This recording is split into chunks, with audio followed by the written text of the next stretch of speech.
Hi, this is Ms. Cho with Lesson 2.18, Transformations of Functions, Day 1. This is a should-do lesson. Our aim is how can we analyze functions, and our lesson objective is I can describe vertical and horizontal translations of functions. Today we are specifically talking about translations. Translations are transformations that shift the graph horizontally or vertically without changing its shape or orientation. This means that we are just moving left, right, up, and down. We are not rotating. We are not changing its size or shape. The neat thing is, by looking at the equation of a function, we can actually figure out how far we are shifting in each direction. Let's take a look at an example. In this example, we have the parent function f of x is the absolute value of x, and we want to know how does f of x plus 3 shift the graph of x. Notice here that we are adding 3 to the outside. So if you think of a function like a machine, like an oven, this is like I'm baking my cookies and then I'm adding sprinkles to it. To do that, I've chosen a few x values and I'm going to find the y values so I can plot them to see what my graph looks like. You can do this by using a graphing calculator by putting in the function y is equal to absolute value of x and then generating a table, or you can do this by hand. If you do this by hand, what you do is you just rewrite the equation and you leave the x blank, then you drop in whatever x value you have. So my x is -4, and the absolute value of -4 is +4. Same thing, absolute value of -2 is 2, absolute value of 0 is 0, the absolute value of 2 is 2, and the absolute value of 4 is 4. So this means my coordinates are -4, 4, -2, 2, 0, 0, 2, 2, and 4, 4. I'm going to pause the video and plot these now. Now I want to know what adding the 3 does to this function. When I have f of x plus 3 on the outside, this means I'm taking my function, the absolute value of x, and then I'm adding 3 to it. So that means I'm taking the absolute value of -4 and then I add 3, which is the same thing as 4 plus 3 or 7, and our coordinate is -4 or 7.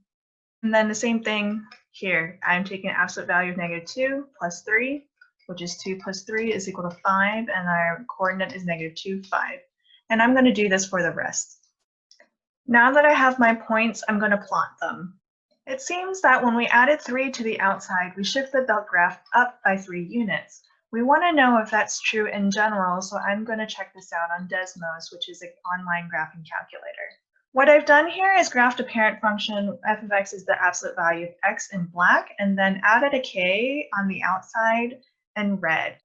The slider controls the k, so as I increase k, it looks like the graph does move up, and as I decrease k, when k is negative, the graph moves down. So we can generalize when we're adding k to f of x, it shifts the graph k units up, and when we subtract k on the outside, it shifts the graph f units down.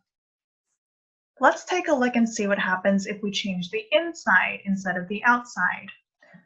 In this example, I have the same parent function, f of x is equal to the absolute value of x, and I want to know how adding 2 to the inside shifts the graph of f.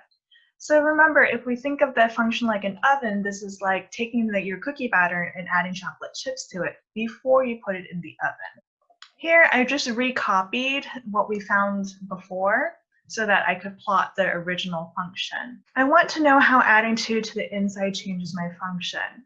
This means f of x plus 2, I add the 2 inside the operation of the absolute value sign. And then I'm going to reevaluate my x's. To find my new y, I rewrite the expression, leaving my x blank, and then I drop in my x.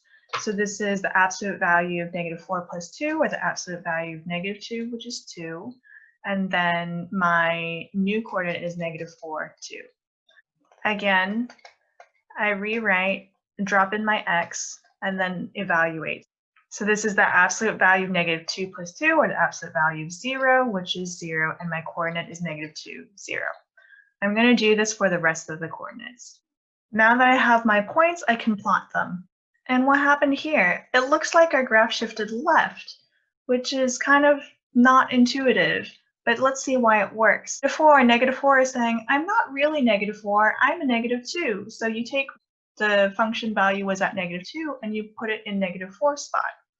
-2 says, I'm not -2, I'm 0. So you take 0's value and you put it in -2 spot. And you do the same thing at each point, so that your end result is by adding 2 to the inside, you shifted the graph left. Now I want to know if this is true in general, so I'm going to look again at the sliders on Desmos. I have plotted the same parent function in black, and then in green I have f of x plus h. So when I add h's, I shift the graph left, and when I decrease h and it goes negative, it goes left. In general, we can say that when we add h to the inside, we shift the graph h units to the left. And when we subtract h on the inside, we shift the graph h units to the right. We can also mix and match. We can slide to the left and right and up and down. To summarize, translations shift functions horizontally and vertically without rotating or changing size. When we look at the equation of the function, we can tell how far left and right it has gone. Adding k to the outside shifts the function up when k is positive and down when k is negative. When you add h to the inside, your function goes left when h is positive and right when h is negative. If you have a hard time remembering this, Ms. Paredes has a trick. She says functions are like teenagers. When they're inside the house, they're a little rebellious. They don't want to do what the parents tell them to do. Actually, they'd rather do the opposite. But once they've grown up and move out of the house, then they're usually model citizens and they follow the rules. If you would like to explore with Desmos on your own, here are the instructions. Happy exploring!